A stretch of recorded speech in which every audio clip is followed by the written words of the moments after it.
Mummy जी ननद आ रही है। हाँ तो तैने क्यों मुंह फुला रखो? घर में बहन बेटी आए करें सबकी में अच्छे अच्छे खाने बना बढ़िया से। घर में बेटी आने ते चहल पहल होवे, मन लगे खूब।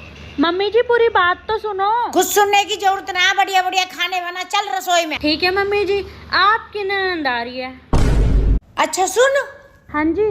ऐसा कर मूंग मसूर की दाल बना दे, जल्दी बन जाएगी।